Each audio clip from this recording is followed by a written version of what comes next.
My name is Danilo J. Moike IV. I am known as Bango. I'm 48 years old and I'm Gabby's personal assistant. And we were former classmates, elementary, at the Tenegrid School. Si Gabby, noong early 80s, magkasama na kami niyan. I graduated physical education sa UP Diliman. So when he arrived from the States, sinanad niya ako agad, and when he found out na all enough ako sa call center, at the time I was floating, so he asked me to work for him. So that's how I am associated with Gabby. Para sa akin, malaking privilege, malaking honor sa akin na maging kaibigan niya.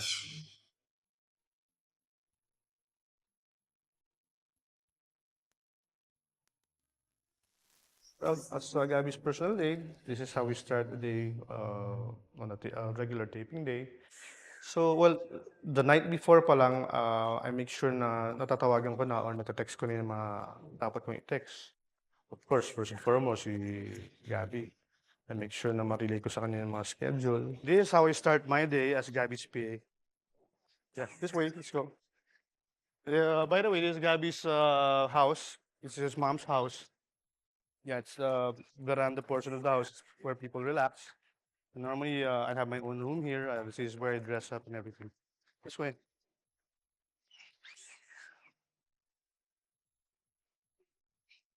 And that's Mercy. Yan ang cook ni, yan ang mayordoma at saka cook nila Gabby ever since. Basically, I also work as his fleet manager aside from yung personal aid niya. Yung mga sasakyan na yun, I make sure na everything is in working condition. Yan, ito yung mga sasakyan ni Gabby. And as you can see, napakarami niyang sasakyan na kailangan i-maintain. And by the way, some of them are for sale. Yeah, he wants to dispose of his cars sa dami. This is the way going to his house. This is part of his house. He's having some barracks constructed here para sa mga helpers niya. In the future, maybe one of those rooms will be mine too. It's having this constructed para ma-accommodate lahat ng mga helpers at saka mga workers niya. Yan. And this is where he parks his car. Nagkataon na pagdating natin sa baba, bigla tayong sinalubong. Dumating si Gabby. And si Sir Gabby's normally he says hi to his... Oh, yan. Every morning he starts his day with Sister Jen and says hi to yung binabatin niyo muna yung mother niya. So he'll prepare his things muna and I'll make sure that again yung sasakyan niya is in running condition. Okay? Okay, this is Gabby's van. One of his prized possessions. I normally check kung everything is in working condition, engine, complete fluids, water, and everything.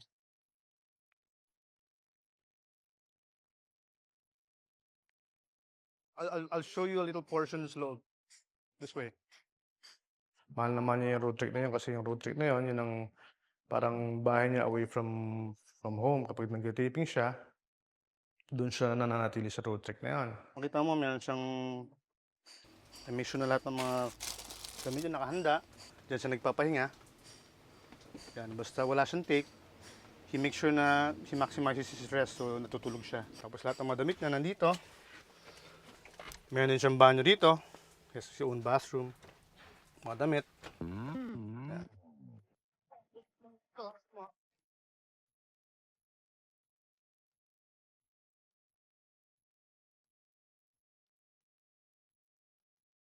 After that, off kami sa shooting nun.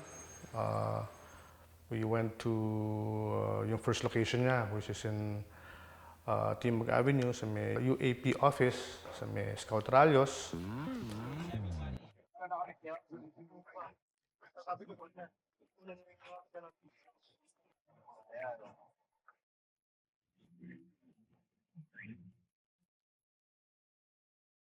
Right now, we're in Scout Ralios, sa may UAP office here in Timog. Ito yung first location ni Sir Gabby. What we normally do is we look for the crowd control guys. Siya yung unang-unang hinahanap namin. Siya yung mag-guide sa amin kung nasan yung genset, which is dyan.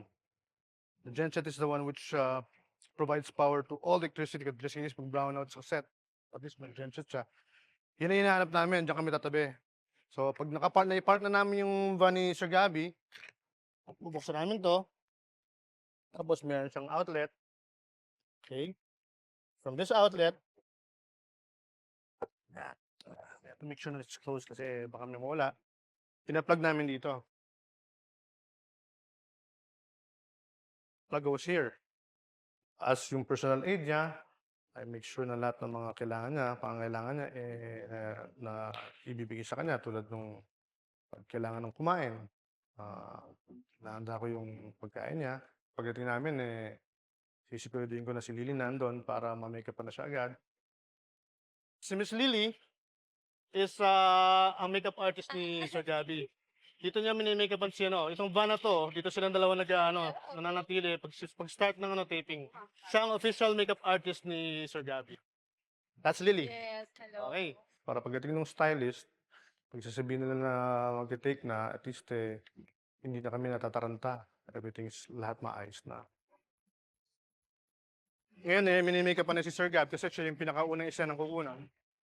Diretso tayo ngayon sa may location kasi hinahanap ko yung stylist. Importante mahanap mo yung stylist kasi para yung costume niya nakahanda na kapag eksena na siya. This way.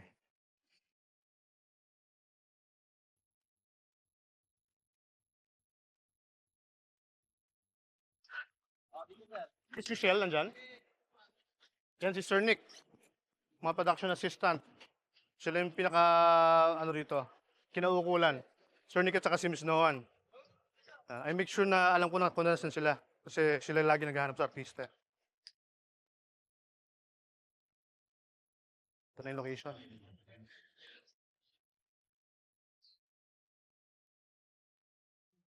Yan, these are the tents of the artists. Yung mga artista, dito sila minimikapan, tsaka dito rin sila nag-BBS. May sariling tent si Miss Andy Eigenman, yung artista. And pupuntahan natin ngayon yung stylist si Miss Michelle kasi I make sure na yung costume ni Sir Gabby, bago pa lang mag-take, nakahanda na siya, naka-makeup na siya.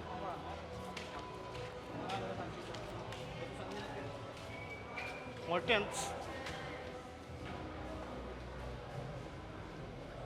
Yan. These are the talents na ginagamit nila pag mag-take na sila. And I want to show you who Michelle is, yung stylist. Yan si Miss Michelle. Siya yung stylist ni Sir Gabby. I make sure na pagdating namin sa location, I look for her kasi para bago pa lang siya mag-first take niya, nakahanda na yung costume niya. Si Lily ngayon, mini-makeup pa na siya. And that's Michelle, ang stylist ng production na to. Yan. Yan. Normally, pag tatawagin na sa eksena, lagi kami naka-standby niyan. Ako, yung personal aid niya, yung personal assistant. Ayun na. Lalabas yung Sir Gab. Basta nandito na yung mga PA, ibig sabihin, dapat on the set na. Si Lily, sabay-sabay kaming pupunta dun sa, sa location kung saan sa mag-eksena.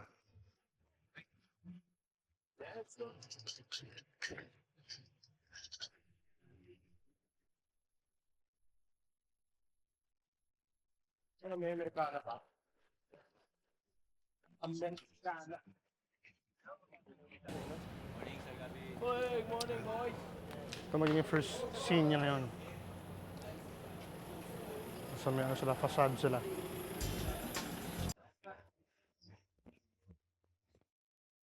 Si Lily, may-makeup pa na siya.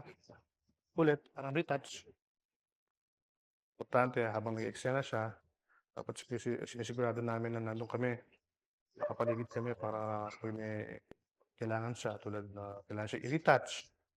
O kaya meron siyang kailangan ipahawak tulad ng cellphone niya. O meron siyang kailangan ipabili. Nandun lang kami para madali kami tawagin. Yung mga ibang eksena niya. Si Michelle, yung stylist. Hindi ako ng damit.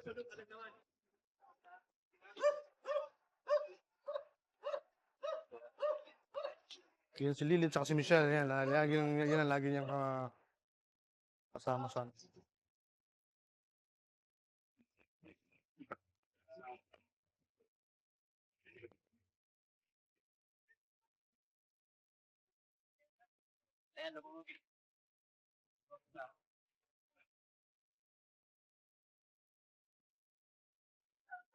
Lapel na, nakalimutan. Sa Jersey, tama ba?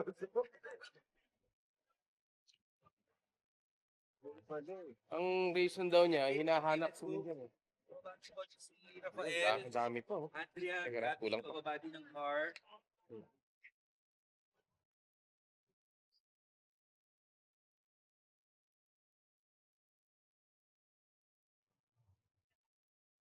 Gano'n na siya nagba-blocking. Nagba-blocking siya saka nagbabatuhan ng linya.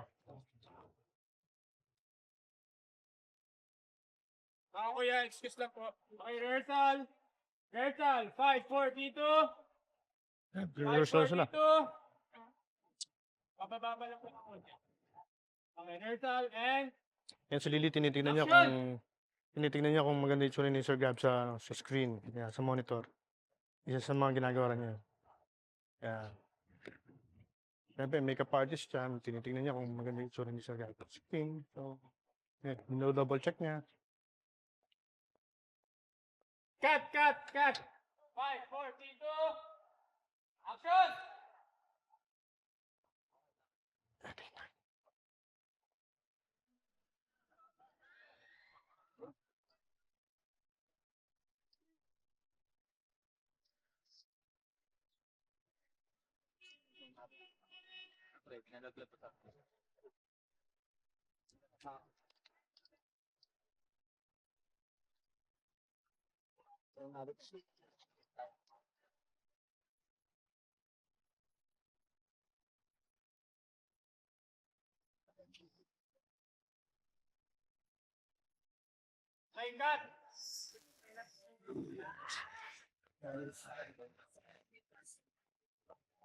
At least pare, kaya na lang. The next scene. Ayos ah. Si Pazo, talagang naman. Wala pala, naka-t-shirt ka rin na ano. Na? Gabi ko. Tingnan na, may nakabula yung black. Kaya hindi ko lang alam dala.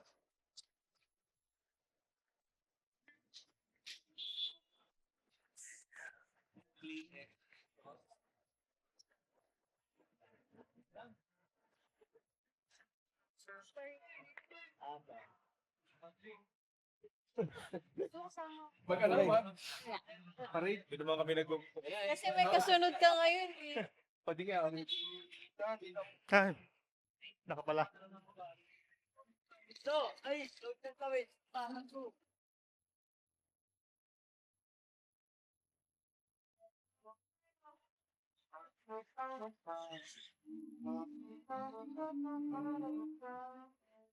So, patapos ng apat na eksena, dumating yung lunch break. Ano nangyari? Tanggal mo? Abang si Gabby, si Jake Cuenca, at saka si Andy Eigenman, si Jake Cuenca, nag-invite siya for lunch. Nag-treat siya for lunch. Pero sa malapit na na restaurant. Kaya ko yan, tanggalin sa... So, they'll be having their lunch kasama si Jake at saka si Andy Eigenman. Mag-lunch break lang sila and they'll be back probably after an hour.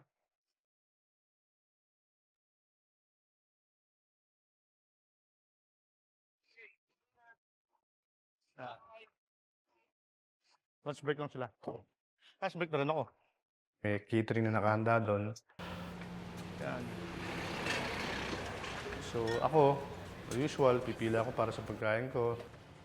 This is normally lunchtime. You have to line up and ask for food. Kumakain ako normally mag-isa, kaya kasama si Lily. Pero kanina kumain ako mag-isa. Yan. Catered food, chicken. Ano tawag dito? Ha? Pinching. Kanin. Dapat malapit ako dun sa van para nakita ang babantayan ko din. Yan. Normally, kumakain ako katabi ng van. So, bon appetit.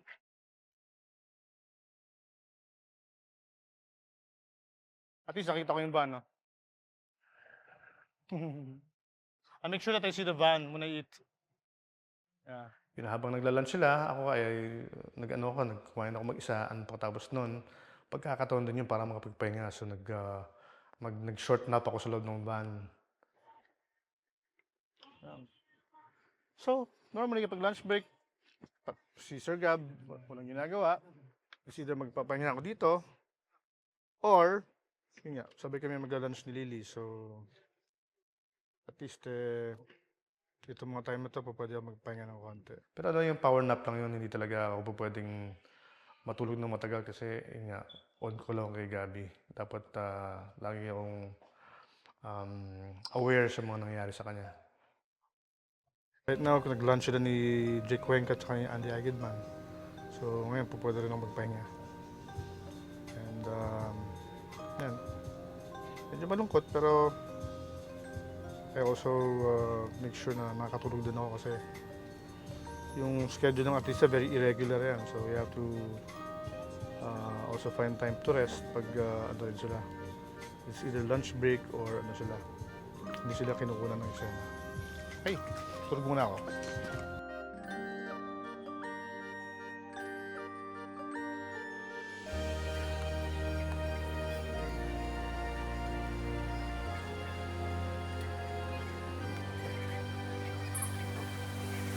Si Gabby kasi doesn't waste time. So kapag walang ginagawa, i-make sure na productive kami. Gusto niya, may mga ipayo sa loob, may mga pinapayo sa mga loose screws, bolts, pati mga tingin niyang dapat ipayo sa loob ng van. So he always maximizes time. So gusto niya, meron siyang iutos sa loob, like yung mga loose screws, yung mga pinapagawa na. Little things like that. Yeah. Pag yung mga lean hours na wala siyang eksena, para gawa niya itong mga maliliit na bagay. Kunwari ito medyo maluwag to, pasisikip pa niya. Yan. Itong seatbelt. Ito mga medyo loose sa seatbelt, pinapagawa niya yan. Habang nagpa-power nap ako noon, bilang, yun nga, ina-anticipate ko na dumating si Gabby. So, lumabas ako ng van, binuksan ko yung pintuan para sa kanya. And, the usual, aalamin ko kung ano yung susunod na eksena, ano yung kailangan niyang suotin. Sasabihin ko si Lily kung kailangan siyang i-retouch o hindi. Tutulungan kami sa bagay na yun. Kung handa na siya. Sige, pare.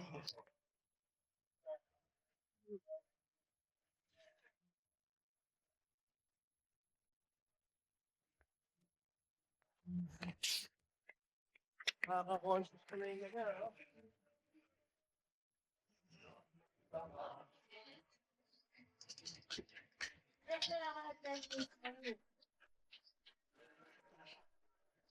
And normally, I don't really follow him to the inner part. Stay here, aside. Yan, mga extras yan. May mga extras na Class A, may extras na Class B. Yung mga Class A daw, yung may dialogue. Saka yung mas presentable. Yung mga Class B, Class C, yung mga yung mga naglalakad-lakad. Background. Yeah. Normally, yung mga ganitong eksena, yung mga extra, tawag nila Class A. Mga may itsura. Yung ganun, may iba-ibang level eh. I only found out that recently lang. Classified pala, kung may dialogue ka, Class A ka. And some of them, you'd be surprised, are really, professionals. Ito na talaga yung trabaho nila. So, minomonitor ko din yan kung uuhaw siya man o hindi. So, kung napansin niyo, lagi ako may bote sa bulsa ko. Sisilip na ako doon From time to time, inaalok ko siya ng tubig kung nauuhaw siya. So, sigurado ko na hindi ko nakakalimutan na alok siya ng tubig. Kasi minsan hindi siya nagsasalita hindi din siya hindi naman siya pala utos. Once in a while, I have to check him kasi minsan napahawak niya yung phone niya. O kaya, Nahuhuwa siya. Kaya meron siyang kailangan. Tulad kanina, nung dumating tayo, nagpabili siya ng mouthwash. So these little things I also do for him. There's a lot of waiting though. Alam mo, panahon na naghihintay ka, gano'n. So you have to be very patient and sharp. Kasi dapat ina-anticipate mo yung ano niya, yung mga needs niya. Once in a while, you also have to, pag hindi umi-eksena, you have to go there yourself and check. You might need something. Minsan, titignan na lang niya ako, alam ko na may kailangan siya. Wala na. Like, Ano to? invest, like, mga property loss, land, Oo. mansion, condo. Saan na natin yung ano? Sorry.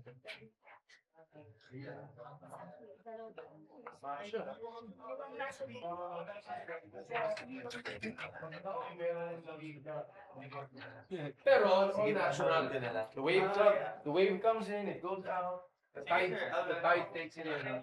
Sige, thanks. Pag medyo araw-araw pa, maka-shades kasi yan pag pumapasok sa location. So, pag nasa location na kami, yun, pinahawak niya sa akin yung shades niya.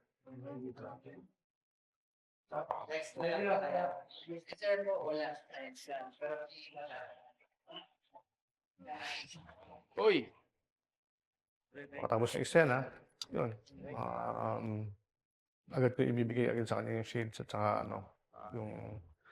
yung kung nasa kanya yung cellphone niya. I just grab it, but siyempre, from time to time, kailangan niya i-check yun. So, maliban sa shades niya, pati yung cellphone niya. Yung mga card.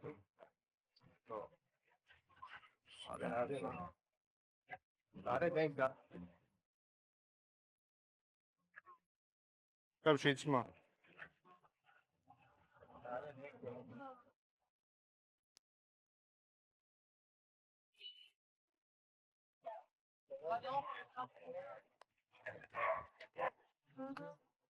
Yung outfit niya pareho pa rin. Apo. Ganun pa rin. Ay, hindi po. Sa double check ko. Sige.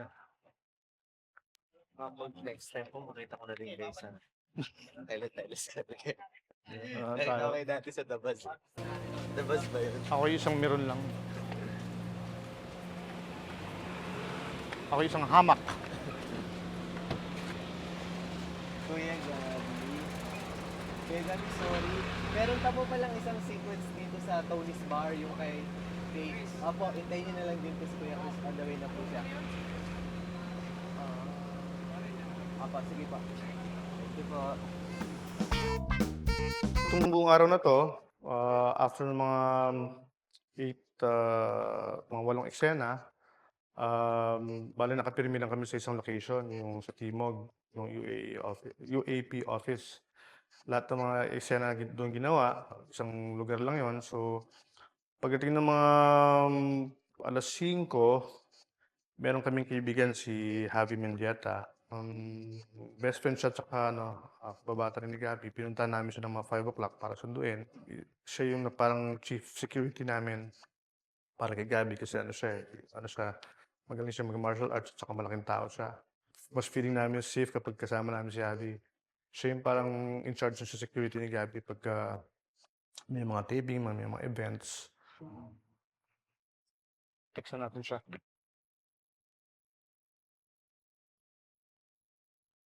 If there are some, instances na medyo dangerous, something which requires crowd control, he's the guy we rely on because, he's, aside from being big, tall, he's a martial arts expert. Just upon seeing him, you'll cringe in fear. With us is Javi Mendieta. Again, Gabby's childhood friend, and he's Gabby's security head. Hey, you there?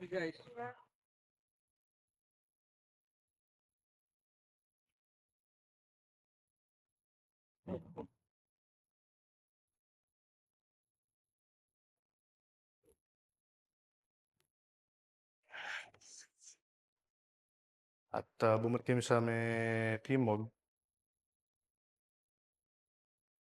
From there on, nag-ano siya, sinamahan namin si Gabby. While ako, uh, ginagawa ko yung mga dapat kong gawin ulit as yung personal aid niya.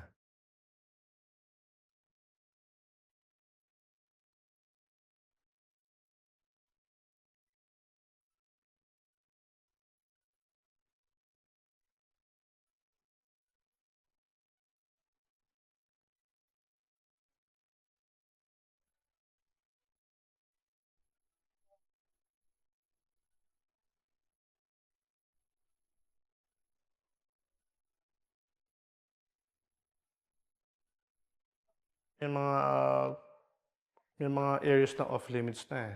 Na, syempre kasi yung mga eksena kasi, may mga angulo na yun nga, hindi nga pa pwede makita yung mga, ano, yung mga nanonood. Sige ho, pupunta din ho ako. Salamat. So, normally, may distansya na hanggang kung pwede doon lang kami. And, pero dapat yung madali kami makita ni Gabby para pag may kailangan Hoy, siya, walang gagalaw. eh madali kami tawagin. Walang gagalaw.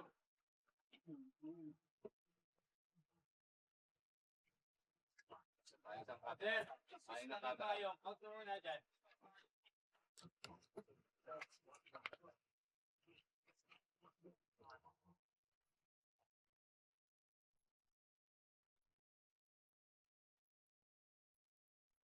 Cut.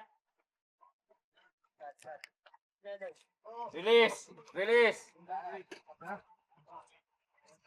Dumating yung dinner time, the usual, sisiguraduhin ko na yung pagkain ni Sir Gabby ay nakahanda na. Ng boardwalk eh. Magsasend ka ng proposal ang stylist. Tapos, Okay. ipapasa ko sa Excel para magkaroon ng logo sa CDD. Okay. Sige, thank Tapos you. kailangan, basta may contact ka naman sa Ate Michelle na ano. Kausapin na lang sa Thank you. Ren, okay ka ba? Kailangan ko ng konting eye drops. Ikaw? Ikaw. Konti lang. Grabe.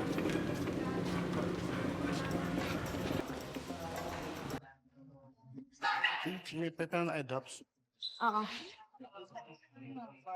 Ano ang kana? May ba? Yun, mamaya pa. May apa?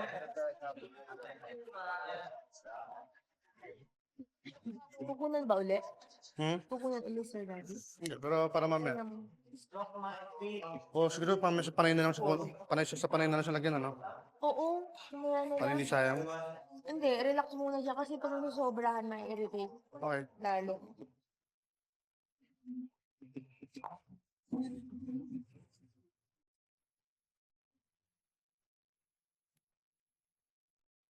Kaya mamaya na lang daw yung ano, sa next location na lang. Wala na yan.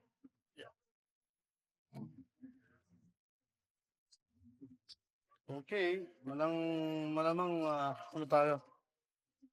Lilipat na tayo ng pangalawang location kung may panayam. Sana.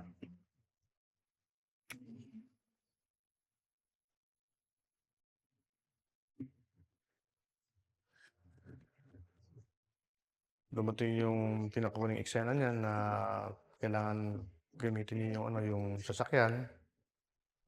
Nagkaroon kami ng mga trailing shots kung saan gagamitin niya, nasa loob siya ng sasakyan at saka umaandar.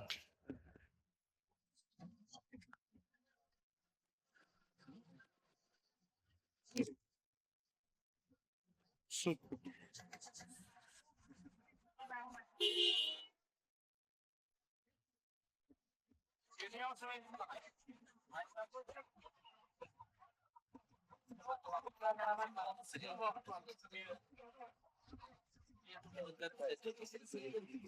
Tol, pabalik na to.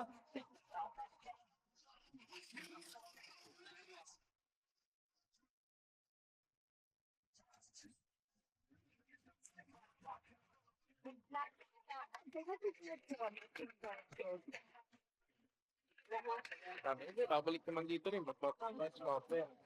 Ang ano, Suit ko na. after this, magiging on-call ka. After this, on-call ka.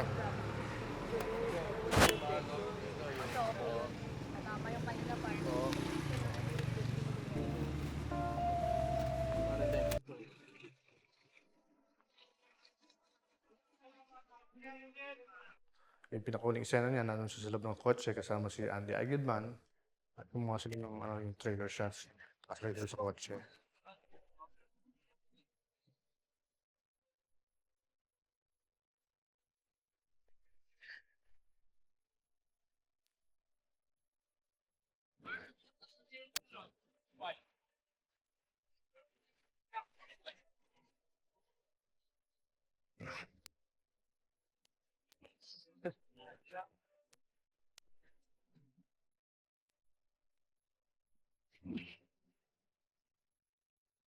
So, itong last scene ni Sir Gabby para sa today's taping na kahit puso yung masugatan and since this morning napakita ko sa inyo kung ano yung ginagawa ko as kanyang PA. So basically kapag tapos na yung kapag pack up na dahil pack up na nga, inaalis namin tong plug na to tapos yan. Galing sa genset. Tapos kinikurl namin, napasok namin dito.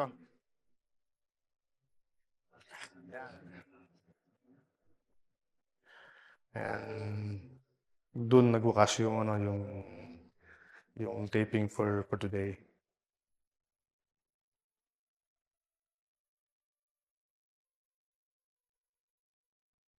Para sa akin napaka-natural yung tao.